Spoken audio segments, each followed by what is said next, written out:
Bienvenue sur la 10e émission des éditions de Lettres Intégrales qui répond à vos questions.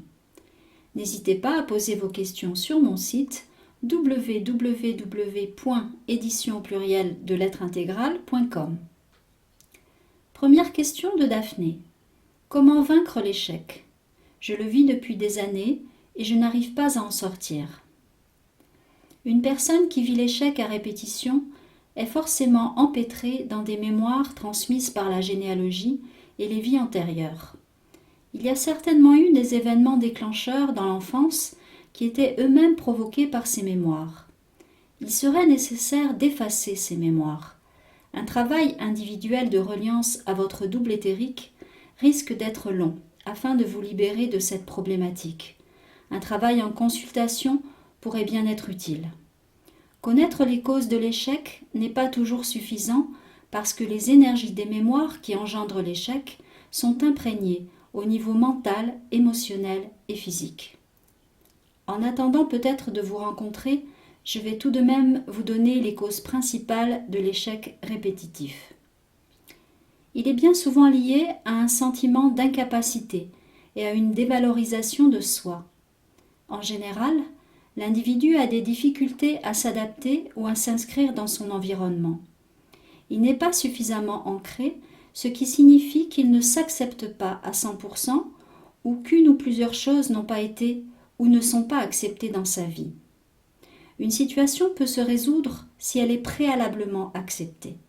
À ce moment, l'individu se réancre automatiquement à la terre et peut déclencher son potentiel de résolution.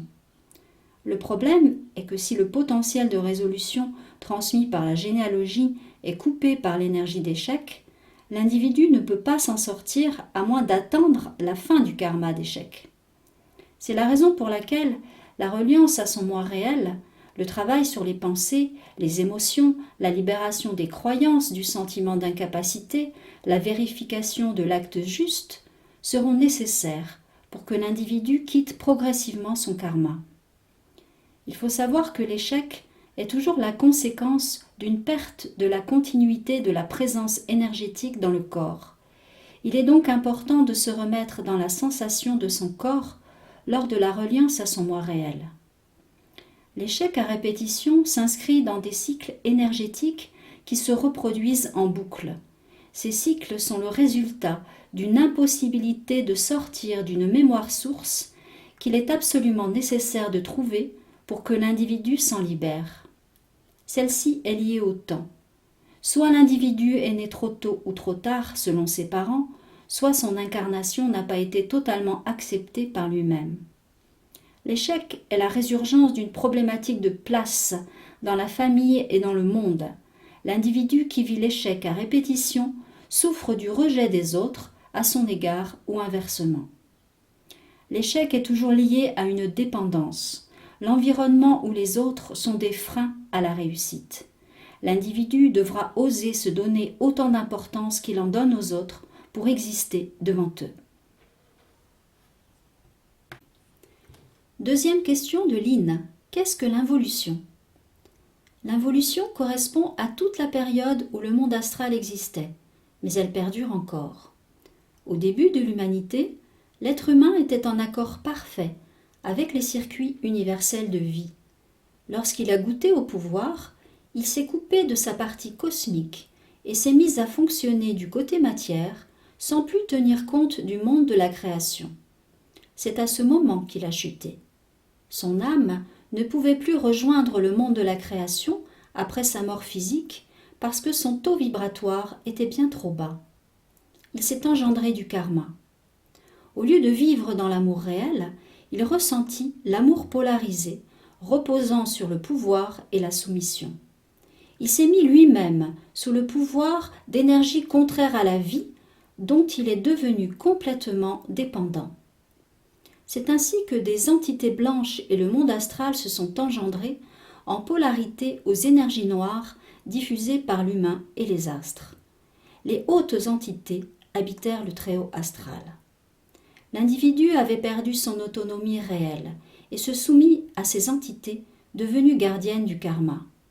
Celles-ci dégageaient un bel amour, mais ce n'était pas l'amour réel, puisqu'il maintenait l'homme sous son pouvoir, dans la soumission. L'être humain s'est leurré depuis des millénaires en considérant ces entités comme les créateurs de l'univers. Leur lumière était effectivement très puissante, mais polarisée. C'est ce qu'on appelle le mensonge cosmique. L'âme allait rejoindre après la mort la zone qui correspondait à son taux énergétique, en général le moyen ou le bas astral, dans de rares cas le haut astral, mais en aucun cas ne venait rejoindre le monde de la création. Depuis le 31 décembre 2014, le monde astral a été détruit et remplacé par des zones de vie dirigées par des forces venant du monde de la création. L'évolution de l'individu est considérablement accélérée après sa mort. Le monde a la possibilité de sortir de l'involution, où il ne faisait que perpétuer son karma, et passer à l'évolution, mais les dégâts sont très importants. Il est fondamental que l'être humain sorte de toute polarité et se reconnecte à son identité réelle qui est en harmonie avec les énergies du monde de la création. Vous trouverez d'autres informations dans mon livre « La destruction de l'astral, la naissance du moi réel », dans lequel je consacre un chapitre sur l'involution et j'explique les changements qui se sont opérés. Troisième question de Laurent. Quelles sont les règles à suivre qui permettraient à l'être humain de quitter sa programmation individuelle et collective? Je répondrai qu'il y a 5 règles principales. La première est de ne plus croire. Il est fondamental de remettre en question ses propres pensées, ses émotions et ce que vous entendez des autres.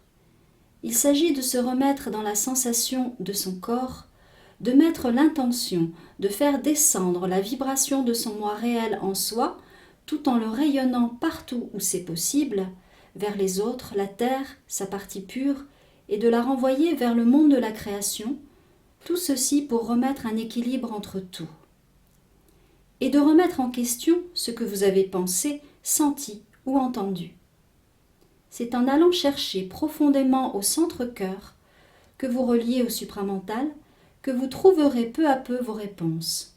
Vous vous tromperez encore, mais plus vous vous entraînerez, plus vous deviendrez autonome.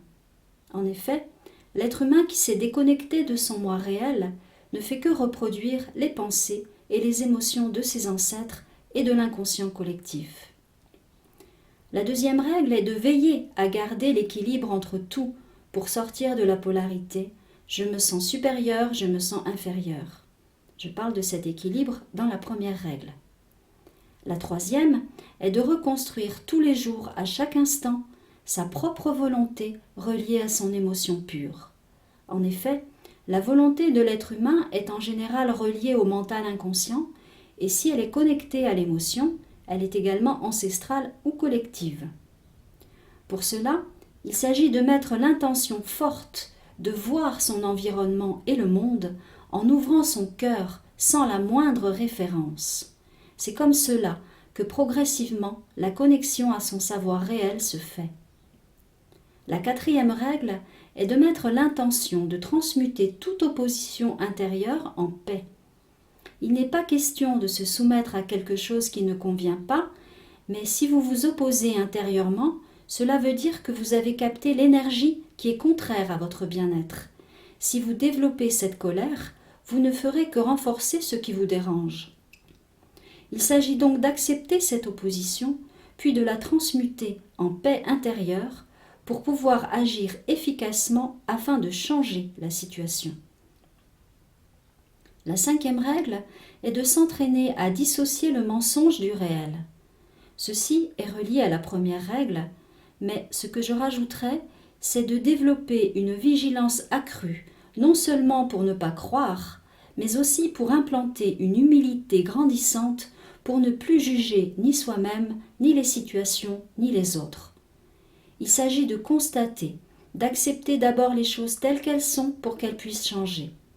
Le moindre jugement amène une vision fausse de la réalité parce que l'individu se met soit dans une attitude d'infériorité, soit de supériorité.